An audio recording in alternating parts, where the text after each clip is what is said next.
Fabiano, let's take a look down the road. You got an hourglass here, and you look at 5 or 6 months, whatever the time frame that you like. If you could rewrite the roadmap of global content over the next decade, what would be the first three priorities do you think should take place? It's a wonderful question.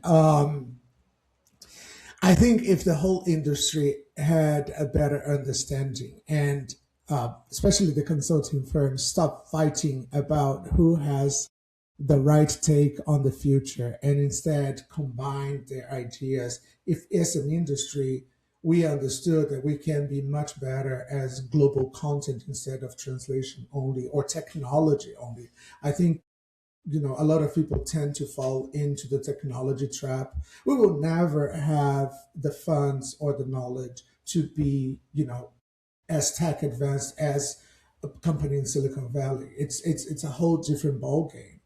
But understanding global content as and transforming our industry into actual global content solutions providers or partners will make a huge difference.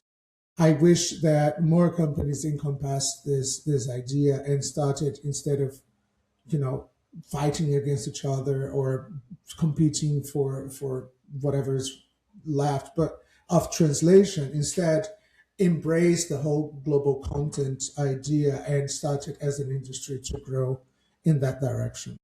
Add value to a customer, which is good. All day, always. Yes, absolutely. Yes. But on a different level, as we said, forget the per word, you know, double sided, cat two thing and think more on a broader way, think context. 100%. Now, so you're in leadership position like Fabiano, and so what is, obviously you're looking at what has transpired in the past, what's coming up in the future, in today's situation. What is one leadership habit you've adopted in the past 5 years that fundamentally changed your impact? Listening and learning. I think as an entrepreneur, and I was the sole director of the company, more or less, I didn't have a partner to, ping pong with. I had to make the decisions on my own. It was very solitary. With Charles, it changed completely the game. We exchanged a lot. And I think by doing that, I started learning how to listen to.